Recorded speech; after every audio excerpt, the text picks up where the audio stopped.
anybody wants to know where Edmonds is and you don't know where it is, it's just north of Seattle, essentially, just north of Shoreline there. And it's just a beautiful area. We're going to be showing pictures of Edmonds throughout the show. Now, sometime this summer, there was a vacancy that was created in the Edmonds City Council. And the City of Edmonds chose to, well, as was their process, well, how did they choose a new person? They opened it up for applications, and the only real requirements is you had to be a resident of Edmonds, a registered voter. There may have been something about criminal convictions, I can't really remember, but they had 17 people apply for that position, which is incredible. So how much do they get paid? Not very much. I believe it's $7,000 a year. Wow, that much, huh? $7,000 a year. $7,000 a year, yep. And so the 17 people applied. And what were you expecting out of that process? Well, I expected that it was going to be political for a variety of reasons, because I had heard rumors that people were jockeying for the job, and everybody had their own agendas, and not a lot of them were necessarily in it for the good of the town. I don't know that most of them were not in it for the good of the town, but I think there were people who just wanted to do it for their own reasons. Really? Okay, so let's bring you in, Harry. Okay. Harry, were you a political wonk? Did you grow up working in the political parties? I mean, I was really a no political thing at all. The only exposure I really had to politics was actually listening to the people that you always had on the show. And that kind of inspired me to try to do something to be involved. And I live in Edmonds, and so I'd sit and I'd watch the Edmonds City Council meetings on TV, which shows you how boring my life is, every so often. And sometimes they're talking about how many chickens we can have in our yard, and sometimes they're talking about building heights or other important issues. And I just found it kind of interesting. And then at one point, the mayor came in front of the City Council and had a big issue with the City Council deciding to buy a piece of property, wanting to buy a piece of property. Yeah, we had the mayor here on the show. Yeah, actually the mayor came on the show and talked about it, and I looked at it and I just thought, this doesn't make any sense what they want to do, and they're not giving a good reason why they'd want to do it. The cities are facing budgetary crisis, and so what is going on here? Well, the city was facing a budgetary crisis, and you know, we're all interested in the budget, but your background lets you know a little bit more about budgets than most of the rest of us, huh? Well, yeah, I mean, my whole career has been spent as a controller or a financial manager for companies.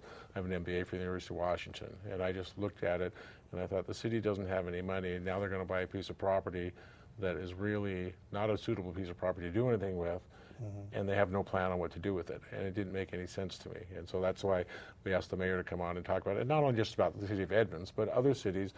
What do you do in these times when you have a tough time with your budget, yet you have long-term opportunities arise, and how do you deal with those things? So here you had essentially a novice deciding to throw his hat into the ring and do the interviews and all that kind of stuff. At some point in time, though, you kind of saw, hey, maybe there's a way for him to write about his experience.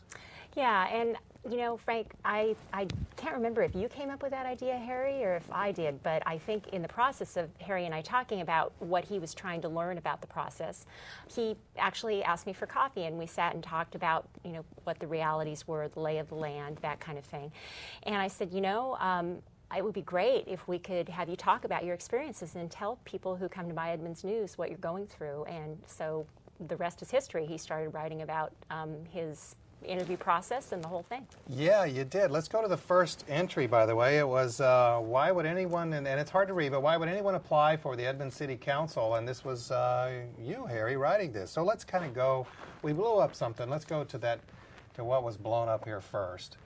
And we get the click, and the click's not coming up. But anyway, it was from Dave Orvis, was someone who sent a comment, and the comments could be made. Here we are. Boy, that is hard to read, isn't it?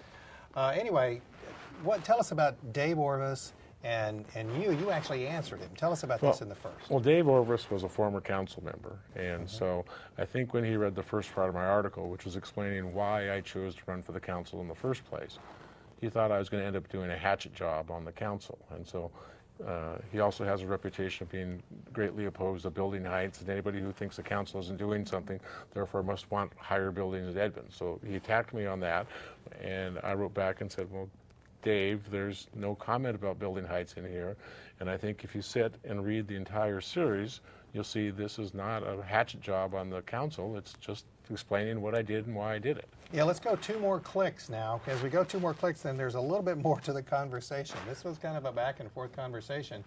And here's Dave Orvis is coming, back and responding again. And essentially he's kind of saying, why didn't you interview council members on your show? Maybe you should ask them about all of this. I don't think you'll find that they're reasonable who just disagree with you. And you say, on the blog, I took the bait once, I won't do it again. Read the entire thing first. Well, yeah, and I was just a little bit frustrated because I told him after the first comment, read the whole thing before you start making comments. And then he again continued to attack and say, well, you aren't presenting a fair representation of what went on. And number one, my article wasn't about the skipper's purchase, it was about why I chose to run for the city council. Mm-hmm. And so rather than get involved in a sidetrack, I just said, forget it. Politicians don't answer questions, they evade them. That's what I found out. So what happened next in the Harry running for council saga? Well, he didn't get the appointment, but he wrote about the whole process. I know that Harry was disappointed, but I also think that in a lot of ways, what it did for him was encourage him to get more engaged as a result of going through the process. In fact, I think that's something that you wrote about, was the fact that by losing, you felt more freedom to be able to get involved in some of these other committees. And the citizens were very interested as a result of what he wrote, and started connecting with him directly. And it was really exciting to see that. We got to take a break. We'll come back, though. We're going to be talking more about your committee work.